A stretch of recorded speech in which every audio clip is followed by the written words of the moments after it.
Good morning. నేను Jyotsna. Formula ఈ car రేసులో ఈడీ నోటీసులకు మాజీ మంత్రి కేటీఆర్ రిప్లై ఇచ్చారు. ఇదే కేసుకు సంబంధించి ఈ రోజు హైకోర్టులో తీర్పు ఉన్నందున ఈడీ విచారణకు హాజరు కాలేనని మెయిల్ ద్వారా లేఖ పంపారు. స్కెడ్యూల్ ప్రకారం ఇవాళ ఈడీ విచారణకు కేటీఆర్ హాజరు కావాల్సి ఉంది. ఈ నేపథ్యంలో హైకోర్టులో తీర్పు రిజర్వ్ ఉన్నందున తీర్పు వెలువరించే వరకు తనకు సమయం ఇవ్వాలని కేటీఆర్ వివరణ ఇచ్చారు. ఇదిలా ఉంటే ఫార్ములా ఈ వ్యవహారంలో కేటీఆర్ కు ఏసీబీ అధికారులు మరోసారి నోటీసులు ఇచ్చారు. ఈ నెల 9న విచారణకు హాజరు కావాలని నోటీసుల్లో పేర్కొన్నారు. గచ్చిబౌలి ఒరియన్ విల్లాకు వెళ్లిన ఏసీబీ అధికారులు ఈ మేరకు కేటీఆర్ కు నోటీసులు ఇచ్చారు.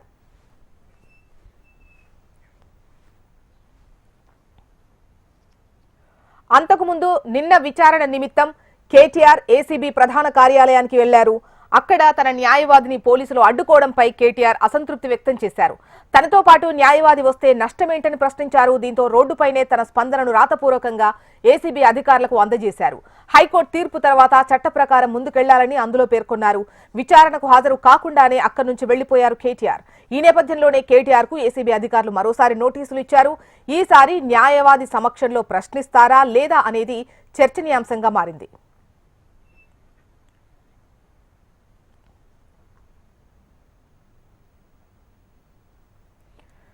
ఇక ఫార్ములా ఈ కార్ రేసులో ఈడీ నోటీసులకు మాజీ మంత్రి కేటీఆర్ రిప్లై ఇచ్చారు.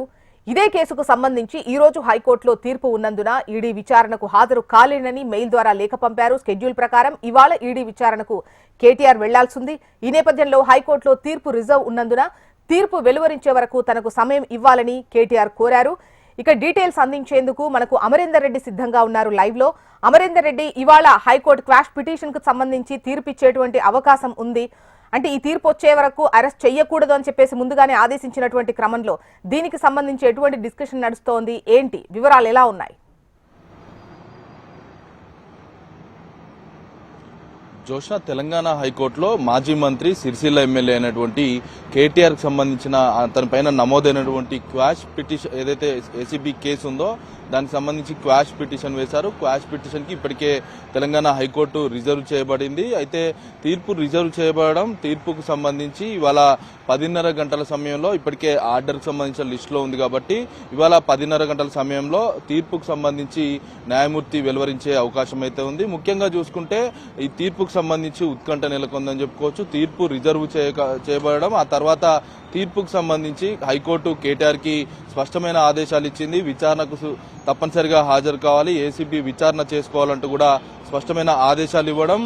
ఇదే కాకుండా కేటీఆర్ కి సంబంధించిన స్వల్ప ఊరట ఏదైతే ఉందో నాట్ టు అరెస్ట్ అనేది ఇవాల్టితో అంటే తీర్పు వచ్చేంత వరకు ఎలాంటి అరెస్టులు ఉండొద్దంటూ చేయొద్దంటూ కూడా ఇప్పటికే న్యాయస్థానం ఆదేశించడంతో ప్రస్తుతం ఇవాళ తీర్పు అయితే వెలువరి ఉంది. అయితే ఇవాళ తీర్పుకు సంబంధించి ఎలా ఉండబోతుంది అనేది ప్రస్తుతం రాజకీయ వర్గాల్లో చర్చ సాగుతుందని చెప్పుకోవచ్చు. అయితే ఆ తీర్పు వచ్చేంత వరకు నాట్ టు అరెస్ట్ ఉంది. కానీ మరి తీర్పు కేటీఆర్ కి పాజిటివ్ గా వస్తుందా లేకుంటే నెగిటివ్ గా వస్తుందా అనేది ప్రస్తుతం ఒకవైపు రాజకీయ వర్గాల్లో చర్చ సాగుతుండడం, దీనికి సంబంధించి ఇప్పటికే ఈడీ, ఏసీబీ రెండు దర్యాప్తు సంస్థలు కూడా దీనికి సంబంధించి విచారించేందుకు పూర్తిస్థాయిలో ఏదైతే దీనికి సంబంధించిన డాటాను ఫార్ములా ఈ కార్ రేస్ లో 50 కోట్ల అక్రమ బదిలీలు అనేవి జరిగాయి కాబట్టి 2 విడతల వారీగా 22 కోట్లకు పైగా ఏదైతే మొత్తం ఓవరాల్ గా 50 కోట్లు మొత్తం ఎఫ్ఈఓ కంపెనీలకు బదిలీ అయ్యాయి కాబట్టి ఈ బదిలీల వెనుక మొత్తం కేటీఆర్ ఉండి నడిపించాడని ఇప్పటికే ఏసీబీ గుర్తించింది. దానికి సంబంధించిన పరిపాలన సంబంధించిన ఏవైతే డాక్యుమెంట్స్ ఏవైతే ఉంటాయో బదిలీలకు సంబంధించిన డాక్యుమెంట్స్ ప్రొసీడింగ్ కాపీలతో పాటు మరోవైపు కేటీఆర్ చాలా సార్లు కూడా ప్రెస్ మీట్ లో ఏదైతే ఫార్ములా ఈ కార్ రేసుకు సంబంధించి నిధుల బదలాయింపుకు సంబంధించి నిధులు కేటాయిస్తున్నాం, నిధులు ఇచ్చామంటూ కూడా ఇవన్నీ ఆధారాలను కూడా ఇప్పటికే ఒకవైపు ఏసీబీ సేకరించింది. నిన్న విచారణకు హాజరు కావాలని విచారణ సంబంధించి కేటీఆర్ ని పిలువగా నిన్న కేటీఆర్ మాత్రం ఏదైతే ఏసీబీ ప్రధాన కార్యాలయానికి 100 మీటర్ల దూరంలోనే ఉండిపోయాడు. ఎందుకంటే అతను న్యాయవాదిని అలౌడ్ చేస్తేనే విచారణకు వస్తానని మొండి పట్టి అక్కడి నుంచి నేరుగా ఏదైతే బంజారాహిల్స్ లోని తెలంగాణ భవన్ కి వెళ్లిపోయిన పరిస్థితులు అయితే ఉన్నాయి. న్యాయవాదిని అనుమతిస్తేనే విచారణకు వస్తానంటూ కూడా ఇప్పటికే ఏసీబీ అధికారులకు కేటీఆర్ చెప్పినట్లుగా తెలుస్తుంది. అయితే ఇదే కాకుండా ఇవాళ ఈడీ అధికారుల ఎదుట కేటీఆర్ హాజరు కావాల్సింది. కానీ నిన్న మెయిల్ ద్వారా లేఖ పంపాడు. ఏదైతే విచారణకు అనివార్య కారణం వల్ల కొంత సమయం కావాలని కూడా కోరినట్టుగా తెలుస్తుంది. మరోవైపు కోర్టులో కేసు పెండింగ్ ఉంది కాబట్టి కోర్టు ఇవాళ హీరింగ్ అంటే తీర్పు అనేది ఇవాళ రానుంది కాబట్టి ఇవాళ విచారణకు హాజరు కాలేనని కూడా ఈడీ అధికారులకు తెలపడం జరిగింది మెయిల్ ద్వారా. అయితే ఈ మెయిల్ ద్వారా ఈడీ అధికారులకు తెలిపిన తర్వాత ఈడీ అధికారులు సానుకూలంగా స్పందించినట్లుగా తెలుస్తుంది. ప్రస్తుతానికైతే ఈడీ అధికారులు మరో తేదీనిచ్చి విచారించేందుకైతే కేటీఆర్కి సంబంధించిన నోటీసులు ఇచ్చేందుకు ప్రస్తుతం ఈడీ అధికారులు సిద్ధమవుతున్న తరుణంలో ఏసీబీ అధికారులు కూడా నిన్న ఫ్రెష్ గా మరో రెండో నోటీసు కూడా జారీ చేశారు. 9వ తేదీన విచారణకు తప్పనిసరిగా వ్యక్తిగతంగా హాజరు కావాలి, న్యాయవాదిని అనుమతించమనేది ఇప్పటికే కేటీఆర్ కి అతని ఇంటికి ఓరియన్ విల్లాలో అతని ఇంటికి వెళ్లి కూడా నోటీసులు ఇచ్చిన పరిస్థితులు అయితే ఉన్నాయి. మొత్తం మీద తీర్పు ఏ విధంగా వస్తుంది, తీర్పు ఒకవేళ క్వాష్ చేస్తే అంటే హైకోర్టులో కేటీఆర్ వేసినటువంటి క్వాష్ పిటిషన్ కి సంబంధించి అనుమతిస్తే మాత్రం ఏసీబీ నమోదు చేసినటువంటి కేటీఆర్ పైన కేసు మాత్రం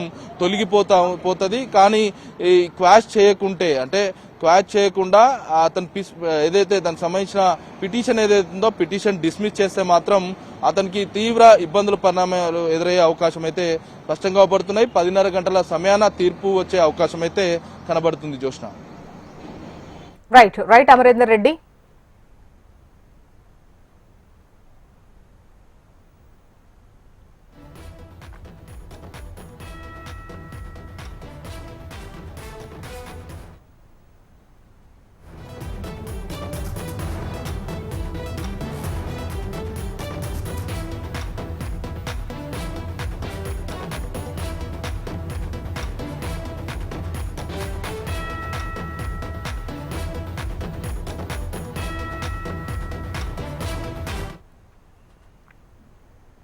విశాఖలో ప్రధాని పర్యటనకు సర్వం సిద్ధమైంది. ప్రధాని మోదీ చేతుల మీదుగా రేపు పలు అభివృద్ధి కార్యక్రమాలకు శంకుస్థాపనలు, ప్రారంభోత్సవాలు చేయనున్నారు.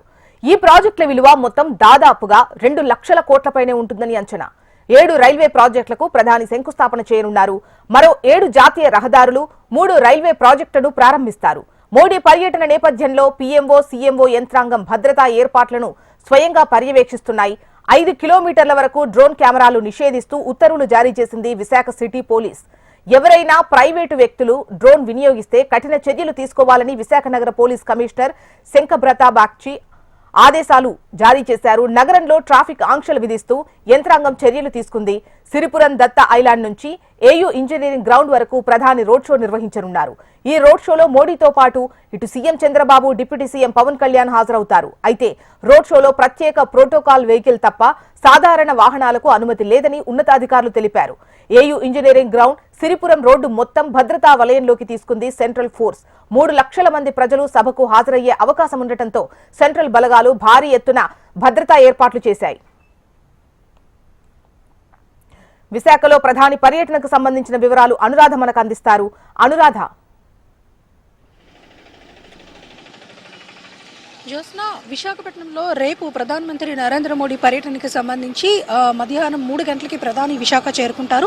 ప్రధానితో పాటు ముఖ్యమంత్రి చంద్రబాబు నాయుడు అలాగే డిప్యూటీ సీఎం పవన్ కళ్యాణ్ కూడా ప్రధానంగా రోడ్ షోలో పాల్గొంటారు. ఆ రోడ్ షోకి సంబంధించి దాదాపుగా కిలోమీటర్ మేర విశాఖ సిరిపురం జంక్షన్ దత్త ఐలాండ్ నుంచి ఏయూ ఇంజనీరింగ్ గ్రౌండ్ సభా ప్రాంగణం వరకు కూడా రోడ్ షో నిర్వహించున్నారు. ఈ రోడ్ షోకి సంబంధించి ఇప్పటికే అక్కడ ఏర్పాట్లన్నీ కూడా పూర్తి చేశారు. పూర్తిగా భద్రతా బలగాలు ఆ ప్రాంతమంతటినీ కూడా తమ ఆధీనంలోకి తీసుకున్నాయి. దాదాపుగా 4,000 మంది పోలీసులతో సెక్యూరిటీ అనేది, భద్రతా సిబ్బందితో సెక్యూరిటీ అనేది పర్యవేక్షిస్తున్నారు. మరోవైపు చూస్తే కనుక సెంట్రల్ ఫోర్సెస్ ప్రత్యేకంగా పీఎంఓ భద్రతా అధికారులతో పాటు ఇతర జిల్లా యంత్రాంగం అంతా కూడా మొత్తం సభా ప్రాంగణాన్ని ఎప్పటికే తమ ఆధీనంలోకి తీసుకొని పూర్తి స్థాయిలో అక్కడ భద్రతా ఏర్పాట్లని పర్యవేక్షిస్తున్నారు. ప్రధానమైన 3 నేతలతో పాటు వీవీవీఐపీలంతా కూడా విశాఖపట్నంలోనే ఉన్న నేపథ్యంలో రోడ్ మ్యాప్స్ అలాగే ట్రాఫిక్ ఆంక్షలు, ఇతర భద్రతా అంశాలన్నింటినీ కూడా పర్యవేక్షిస్తూ జన సమీకరణ చేసేటప్పుడు వాళ్ళెవరికి కూడా ఇబ్బందులు లేకుండా ఏదైతే జనాలని అక్కడికి 3 లక్షల మంది సభకి హాజరయ్యే అవకాశం ఉన్న నేపథ్యంలో అక్కడ సభా ప్రాంగణానికి వాళ్ళందరూ కూడా చేరుకునే రూట్ మ్యాప్స్ కూడా ఇప్పటికే ఇవ్వడం జరిగింది. వాళ్ళంతా కూడా ఇప్పటికే ట్రయల్ రన్స్ కూడా విశాఖపట్నంలో నిర్వహించి ఉన్నారు. మొత్తానికి చూసుకుంటే కనుక ఈ సభని విజయవంతం చేసేందుకు కూటమి ప్రభుత్వం చాలా ప్రతిష్టాత్మకంగా తీసుకుంది. ఇప్పటికే మంత్రులు, ప్రజాప్రతినిధులు వీళ్ళంతా కూడా ఏదైతే కోఆర్డినేషన్ కమిటీస్ వేశారో ఆ కోఆర్డినేషన్ కమిటీస్ అంతా కూడా సన్నాహక సమావేశాలు నిర్వహించి సంబంధించి వాళ్ళందరినీ కూడా పూర్తి స్థాయిలో ఎవరికి అప్పజెప్పిన బాధ్యతల్లో వాళ్ళు ఇప్పటిదాకా కూడా నిమగ్నమై ఉన్నారు. మరి కాసేపట్లో ఏదైతే ప్రధాని మోడీ ప్రసంగించనున్న సభా ప్రాంగణం ఉందో అక్కడికి ఫైనల్ ట్రయల్ రన్ అనేది వేసే అవకాశం ఉంది. అక్కడికి పిఎంఓ నుంచి వచ్చిన అధికారులంతా కూడా ఆ మ్యాప్స్ అన్నింటినీ కూడా పర్యవేక్షించి పూర్తి స్థాయిలో ఇంకా అక్కడి నుంచి నిషేధాజ్ఞలు అమలు చేస్తారు. ఎందుకంటే అక్కడికి ఎటువంటి సాధారణ ప్రైవేట్ వెహికల్స్ ని కూడా వెళ్లే అవకాశం లేదు. 5 కిలోమీటర్ల మేర పూర్తిగా వాళ్ళ ప్రాంగణం అంతా కూడా వాళ్ళ ఆధీనంలోకి తీసుకున్నారు. అలాగే సాధారణ వెహికల్స్ కానీ ఎవరిని కూడా అక్కడికి అలౌ చేసే పరిస్థితి లేదు. ఓన్లీ ప్రోటోకాల్ వెహికల్స్ అండ్ ఎవరైతే వివివిఐపి పాస్లు ఎవరైతే సెక్యూరిటీ సిబ్బంది ఉంటారో వాళ్ళని మాత్రమే సభా ప్రాంగణానికి ఈ రోజు మధ్యాహ్నం నుంచి కూడా అలౌ చేస్తారు. అక్కడి నుంచి మిగతా అన్ని కూడా పూర్తిగా భద్రతా వలయంలో ఉంటాయి. అలాగే డ్రోన్ కెమెరాస్ కూడా పూర్తిగా నిషేధించారు. 5 కిలోమీటర్ల మేరకు ఎవరు కూడా డ్రోన్స్ యూజ్ చేయకూడదనేది ప్రధానంగా నగర సిపి ఆదేశాలు జారీ చేశారు. మరోవైపు చూస్తే కనుక ఈ సభా వేదిక ద్వారా ఉత్తరాంధ్ర అభివృద్ధితో పాటు ఆంధ్రప్రదేశ్ రాష్ట్ర అభివృద్ధి ముఖ చిత్రాన్ని మనకి విడుదల చేసే అవకాశం అయితే మాత్రం కనిపిస్తుంది. ముఖ్యంగా ఇక్కడ ఏవైతే విశాఖపట్నంలో జెన్కో అండ్ ఎన్టీపీసీ సంయుక్తంగా చేపడుతున్న హైడ్రో ప్రాజెక్ట్ ని 90,000 కోట్ల రూపాయల అభివృద్ధి పనులని ఇక్కడ వాళ్ళంతా కూడా శంకుస్థాపన చేయనున్నారు. అలాగే ఉత్తరాంధ్ర ప్రజల సుదీర్ఘ కళ, అలాగే రాష్ట్ర వ్యాప్తంగా కూడా ఎప్పటి నుంచో కూడా విశాఖ ప్రత్యేక రైల్వే జోన్ అన్నది సుదీర్ఘ కాలం పోరాటం చేసిన తర్వాత రైల్వే జోన్ ప్రకటన వచ్చింది. రైల్వే జోన్ కి సంబంధించి ప్రధానమైన అంశం భవన సముదాయాల శంకుస్థాపనలు ఉన్నాయి. అలాగే మిగతా అభివృద్ధి కార్యక్రమాలకి కూడా ప్రధానమంత్రి వర్చువల్ గా శంకుస్థాపనలు చేసే అవకాశం ఉంది. మొత్తానికి పీఎం టూర్ ని సక్సెస్ చేసేందుకు కూటమి అధినేతలంతా కూడా సంసిద్ధంగా ఉన్నారు విశాఖపట్నంలో. రైట్ అనురాధ.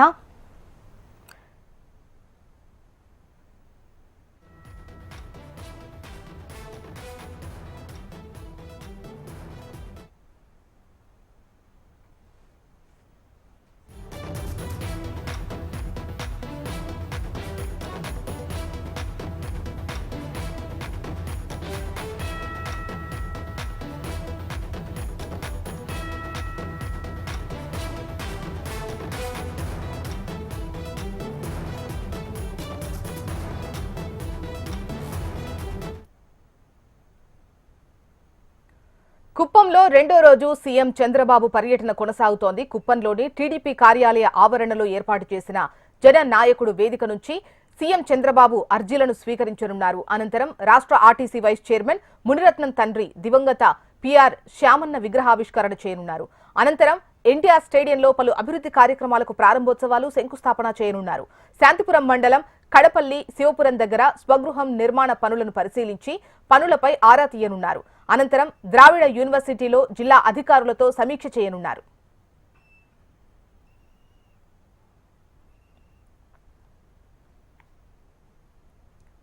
కుప్పంలో రెండో రోజు సీఎం చంద్రబాబు పర్యటనకు సంబంధించిన వివరాలు మనకు రాము అందిస్తారు. రాము.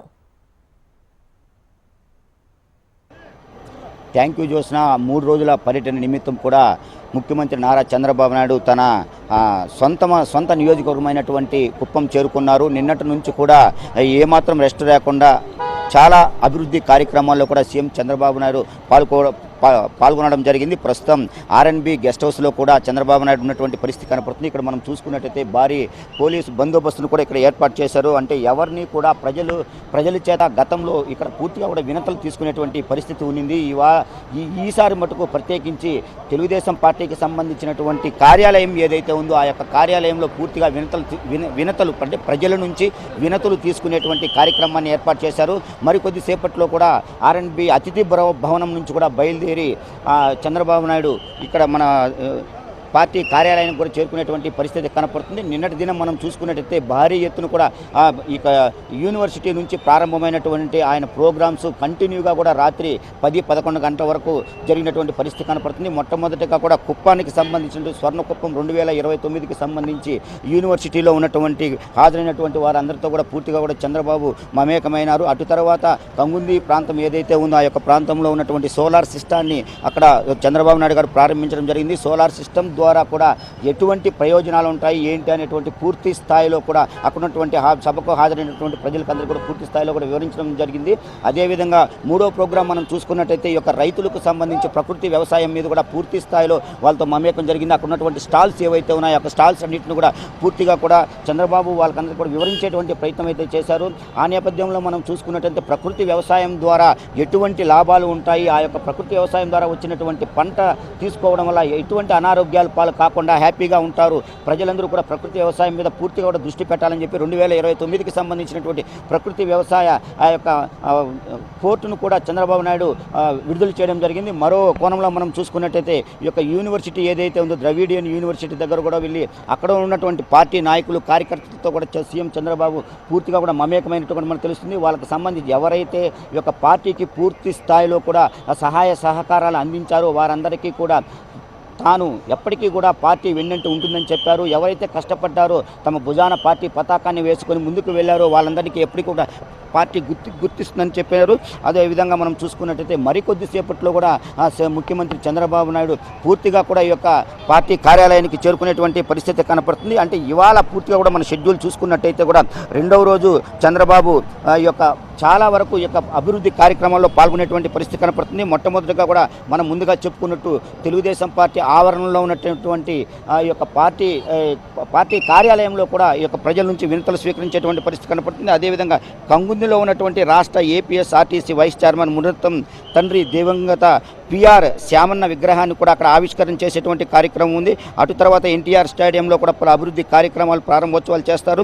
శాంతిపురం మండలం కడపల్లి శివపురం వద్ద కూడా స్వగృహం నిర్మాణం ఏదైతే ఉందో గత 2-3 ఏళ్లుగా కూడా ఈ యొక్క సొంత ఇల్లుని చంద్రబాబు నాయుడు గారికి ఇక్కడ నిర్మించుకునేటువంటి పరిస్థితి కనపడుతుంది. ఆ యొక్క గృహాన్ని కూడా చంద్రబాబు నాయుడు ఇవాళ విజిట్ చేసేటువంటి పరిస్థితి కనపడుతుంది. చివరగా మనం చూసుకున్నట్టయితే గుడిపల్లి మండలం ద్రవిడ యూనివర్సిటీలో కూడా జిల్లా అధికారులతో సమీక్ష కూడా చేస్తారు. అంటే పూర్తి స్థాయిలో రెండవ రోజు ఈ యొక్క సమావేశం మనం చూసుకున్నట్టయితే చంద్రబాబు నాయుడు గారి టూర్ ఏదైతే ఉందో కుప్పంలో పూర్తిగా కూడా కంటిన్యూ అయ్యేటువంటి పరిస్థితి కనపడుతుంది. ఈ నేపథ్యంలో మరికొద్దిసేపట్లో కూడా Tirupati Kuppam R&B guest house ఏదైతే ఉందో కుప్పం ఆర్ఎన్బి గెస్ట్ హౌస్ నుంచి కూడా పార్టీ కార్యాలయానికి చేరుకుంటున్నారు. అక్కడ ప్రజల దగ్గర నుంచి పూర్తిగా కూడా వినతులు స్వీకరించుకునేటువంటి పరిస్థితి కనపడుతుంది. అంటే వారి యొక్క సమస్యలు ఏవైతే ఉన్నాయో పూర్తిగా కూడా చంద్రబాబు నాయుడు గారికి ముఖ్యమంత్రి గారికి విన్నవించుకునేటువంటి పరిస్థితి, ప్రజలతో కూడా పూర్తిగా ఆ యొక్క వినతులు స్వీకరణలో భాగంగా వాళ్ళతో మమేకమయ్యేటువంటి పరిస్థితి కనపడుతుంది. ప్రతిసారి ఆర్ఎన్బి గెస్ట్ హౌస్ కుప్పం ఏదైతే ఉందో అక్కడ ఉన్నటువంటి ఈ యొక్క వినతుల స్వీకరణ కార్యక్రమం ఈసారి మటుకు ఈ యొక్క పార్టీ కార్యాలయానికి కూడా మార్చడం జరిగింది. గత రాత్రి మనం చూసుకున్నట్టయితే ఈ యొక్క కుప్పానికి సంబంధించినటువంటి నాయకులు కార్యకర్తలు అతిథిత మహారాజులు ఎవరైతే ఉన్నారో రాత్రి వాళ్ళందరితో కూడా చంద్రబాబు గారు మమేకం అవడం జరిగింది. పార్టీకి సంబంధించినటువంటి దిశానిర్దేశం చేశారు.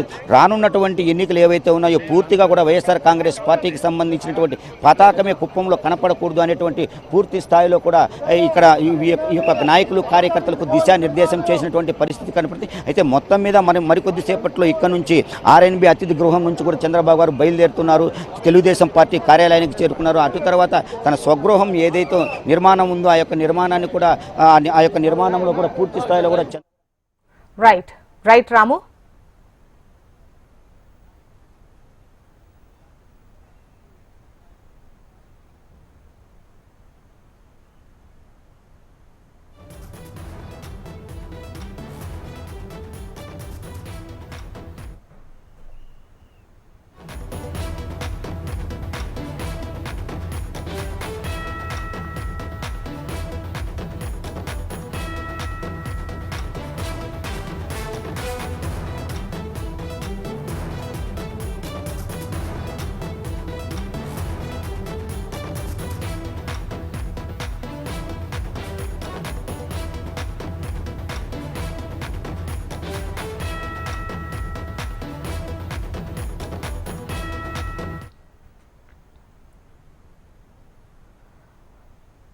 రైజింగ్ తెలంగాణ నినాదంతో దూసుకెళ్తున్న ప్రభుత్వం పలు అభివృద్ధి కార్యక్రమాలపై సమీక్షా సమావేశం నిర్వహించనుంది.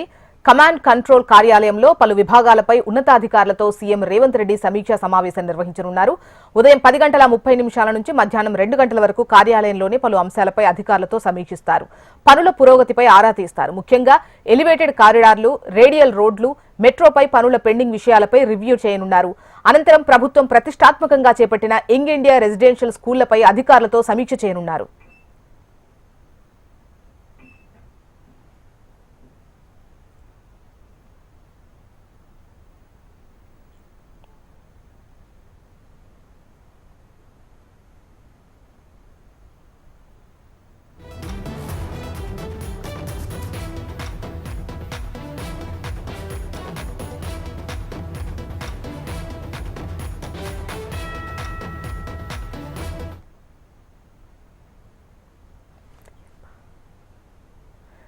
రైజింగ్ తెలంగాణ నినాదంతో దూసుకెళ్తున్న ప్రభుత్వం పలు అభివృద్ధి కార్యక్రమాలపై సమీక్షా సమావేశం నిర్వహించనుంది.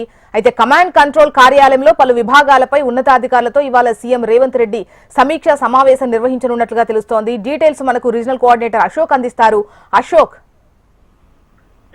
ఇవాళ మధ్యాహ్నం 12 గంటలకు CM Revanth Reddy command control centre చేరుకుంటారు. ఏదైతే ప్రధానంగా రీజనల్ రింగ్ రోడ్ సంబంధించి ఒకవైపు దక్షిణ భాగం ఉత్తర భాగం సంబంధించిన విభజన జరిగిన నేపథ్యంలో దానికి అనుగుణంగా ఆ రీజనల్ రింగ్ రోడ్ నుంచి హైదరాబాద్ లోకి వచ్చేటువంటి ఎలివేటెడ్ కారిడార్లు కావచ్చు, రేడియల్ రోడ్లకు సంబంధించి ముఖ్యంగా సమీక్ష సమావేశం నిర్వహిస్తారు. అలాగే హైదరాబాద్ హెచ్ఎండిఏ పరిధికి సంబంధించిన డెవలప్మెంట్ కార్యక్రమాలతో పాటు మెట్రోపై కూడా సమీక్ష సమావేశం నిర్వహిస్తారు సీఎం రేవంత్ రెడ్డి.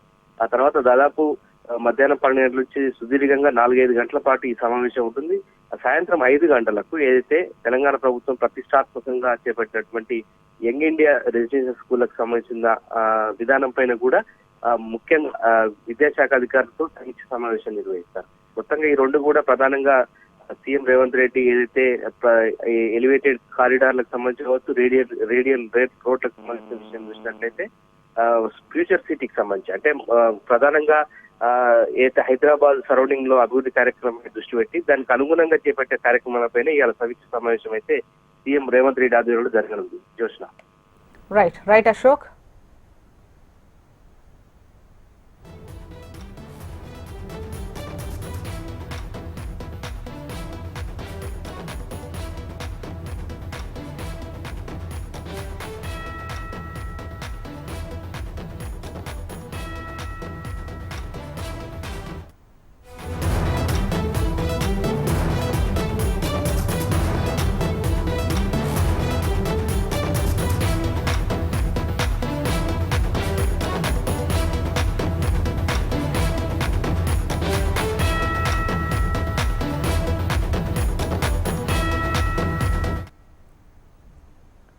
ఢిల్లీలో ఏఐసీసీ కార్యాలయం వద్ద రైతు భరోసా పోస్టర్లు కలకలం రేపాయి.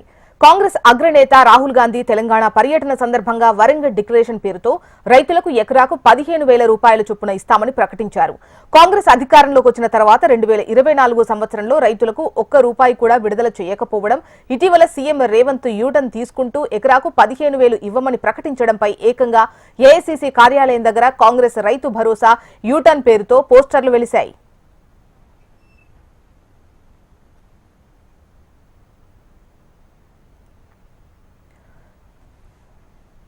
ఢిల్లీలో ఏఐసీసీ కార్యాలయం వద్ద రైతు భరోసా పోస్టర్లు కలకలం రేపాయి. కాంగ్రెస్ అగ్రనేత రాహుల్ గాంధీ తెలంగాణ పర్యటన సందర్భంగా వరంగల్ డిక్లరేషన్ పేరుతో రైతులకు ఎకరాకు 15,000 రూపాయల చొప్పున ఇస్తామని ప్రకటించారు. కాంగ్రెస్ అధికారంలోకి వచ్చిన తర్వాత 2024 సంవత్సరంలో రైతులకు ఒక్క రూపాయి కూడా విడుదల చేయకపోవడం, ఇటీవల సీఎం రేవంత్ యూటర్న్ తీసుకుంటూ ఎకరాకు 15,000 ఇవ్వమని ప్రకటించడంపై ఏకంగా ఏఐసీసీ కార్యాలయం దగ్గర కాంగ్రెస్ రైతు భరోసా యూటర్న్ పేరుతో పోస్టర్లు వెలిశాయి.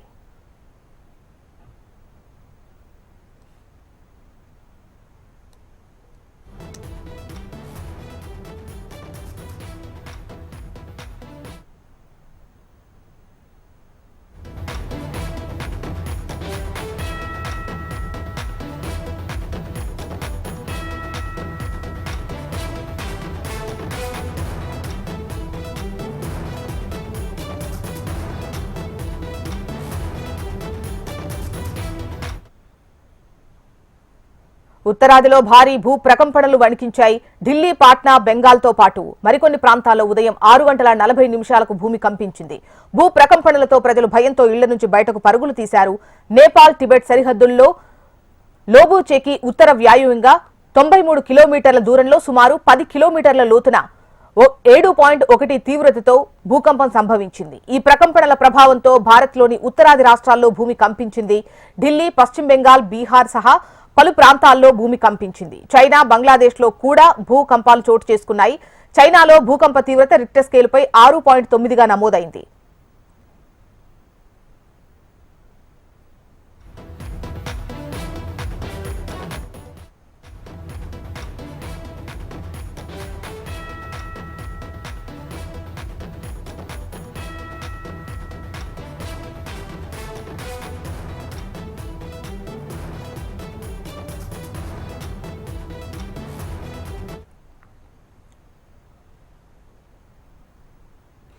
ఇవి బులెటిన్ డీటెయిల్స్ అప్డేట్స్ కోసం చూస్తూనే ఉండండి హెచ్ఎం టీవీ. వార్త ఆగదు, నిజం దాగదు.